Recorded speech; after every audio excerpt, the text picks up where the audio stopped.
నేను కొణిదెల పవన్ కళ్యాణ్ అనే నేను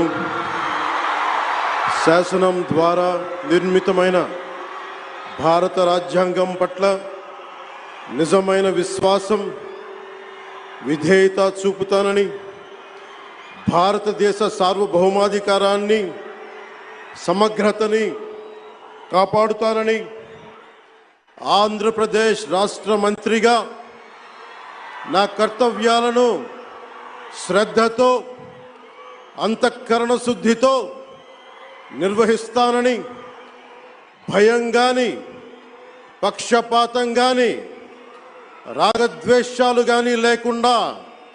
రాజ్యాంగాన్ని శాసనాలని అనుసరించి ప్రజలందరికీ న్యాయం చేకూరుస్తానని దైవ సాక్షిగా